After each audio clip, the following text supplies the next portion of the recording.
कहानी शुरू होती है गांव के एक लड़के शिवन से। शिवन एक समृद्ध परिवार में पैदा हुआ। वो अपने माता पिता की दूसरी संतान था। उसका एक बड़ा भाई था शंकरन। शिवन अपने बड़े भाई से 10 साल छोटा था। उसकी माँ की मृत्यु हो चुकी थी। अब बड़ा भाई शंकरन ब्याह के लायक हो गया तो पिता ने उसका विवाह पार्वती नाम की एक लड़की से करवा दिया, जिससे कि एक स्त्री घर में आए और उनकी देखभाल कर सके। पार्वती एक संपन्न परिवार से थी और उसका व्यवहार बहुत ही अच्छा था। वो शंकरन के लिए एक अच्छी पत्नी, पिता के लिए कर्तव्यनिष्ठ बेटी और शिवन के लिए एक ममतामयी माँ सिद्ध हुई।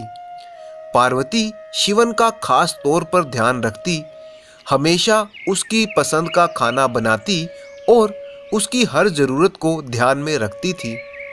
शिवन भी बड़ा हो चुका था और उसकी उम्र भी अब शादी लायक हो चुकी थी।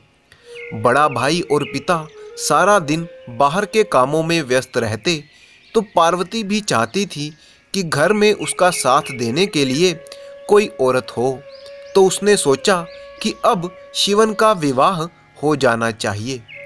एक दिन जब वो शिवन के साथ इस बारे में बात कर रही थी तो शिवन ने भाभी को अपने मन की बात बताई कि मंदिर में उसकी मुलाकात गौरी से हुई थी और वो उसे बहुत ही पसंद करने लगा था।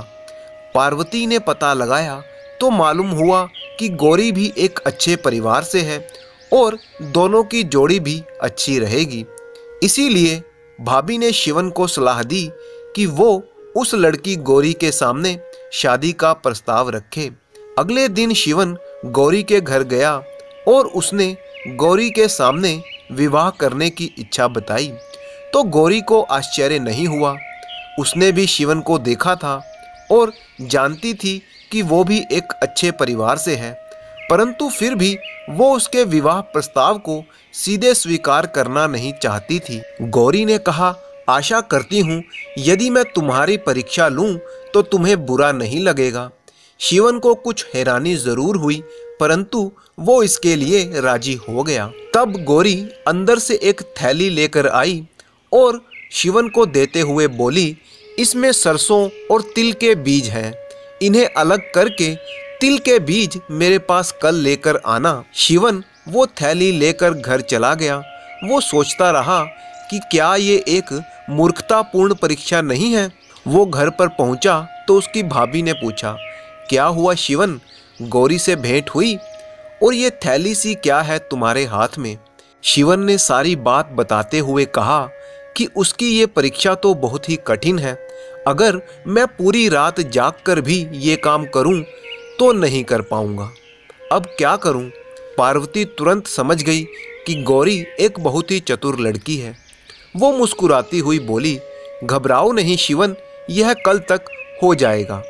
पार्वती ने उस थैली में से सारे दाने निकालकर एक बर्तन में रखे और उस बर्तन को आंगन में पेड़ के नीचे रख दिया, जहां पर बहुत सी चींटियां थी। दूसरे दिन सुबह तक चींटियां सरसों के सारे दाने ले जा चुकी थी और तिल के दाने छोड़ गई, क्योंकि वे तिल के बीज नहीं खाती। फिर उन तिल के बीजों को वापस थैली में भरकर शिवन को दे दिया। शिवन सोच रहा था कि उसकी भाभी गौरी से कितनी अधिक सयानी है। वो गौरी को जाकर थैली देता है।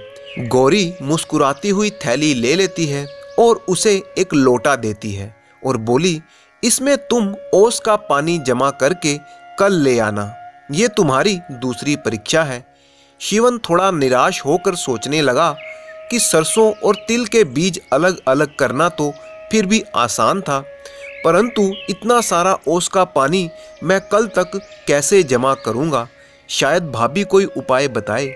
शिवन को खाली लोटे के साथ आता देख पार्वती को आश्चर्य हुआ। शिवन बहुत ही निराश लग रहा था। पार्वती ने पूछा, अब क्या हुआ?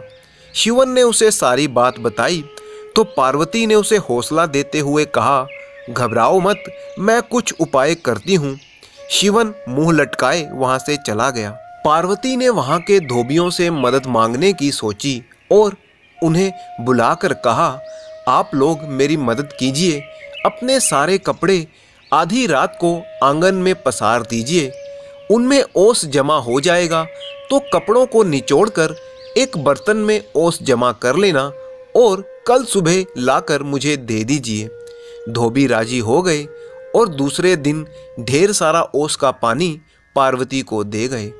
पार्वती ने लोटे में ओस का पानी भर दिया पर शिवन को लोटा देकर उसे गौरी के पास भेज दिया। शिवन ने वो लोटा गौरी को दिया और कहा, शायद अब तुम खुश हो जाओ गौरी। लोटे में ओस का साफ पानी देखकर वो बहुत ही खुश हुई और कहती है, शिवन तुम सचमुच बहुत ही बुद्धिमान हो, परंतु तुम्हारी बुद्धिमानी की मैं एक और परीक्षा लेना चाहती हूँ। तुम कल मुझे 100 ताजे पान के पत्ते लाकर दो जो ना तो हाथ से तोड़े गए हों और ना ही चाकू से काटे गए हों। शिवन को संदेह हुआ कि ये कैसे संभव हो सकता है, बिना हाथ लगाए या बिना चाकू के पान के पत्ते कैसे ला सकते हैं, ये तो असंभव है। यही सोचता हुआ वो घर पहुंचा। उसके उदास चेहरे को देखकर भाभी ने समझ लिया कि शिवन आज भी अपने उद्देश्य में सफल नहीं हो पाया और कोई नई पहेली लेकर आ गया है। शिवन ने गौरी की नई पहेली के बारे में अपनी भाभी को सब कुछ बता दिया। तब पार्वती बोली, कोई बात नहीं, मैं इसका भी कोई उपाय सोचती हूँ, परंतु कल मैं तुम्हारे साथ गौरी को मिलने चलूँगी और उससे पूछूंगी कि अभी कितनी परीक्षाएं और हैं। जब पार्वती शिवन की समस्या के बारे में सोच रही थी तो उसे याद आया कि उसने एक तोता पाल रखा है। वो अपने तोते को लेकर अपने घर के पीछे बने हुए बाग में गई। उसने वहाँ पर पान की एक लता लगा रखी थी। उसने तोते को पिंजरे से बाहर छोड़ दिया।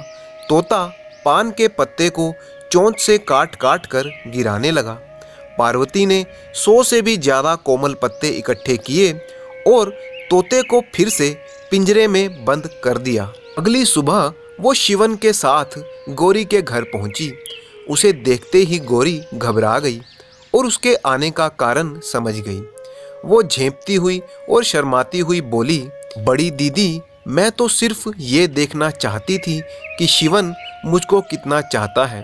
यदि तुम्हारा देवर मेरी परीक्षाओं में विफल भी हो जाता तो भी मैं उसी से विवाह करती। आप मुझे क्षमा कर दीजिए। पार्वती ने प्यार से उसे गले लगा लिया और कहा, तुम क्या समझती हो, मैं उसे किसी और लड़की से विवाह करने देती? इस प्रकार सियानी और चतुर पार्वती ने शिवन और गौरी का विवाह करवा दिया।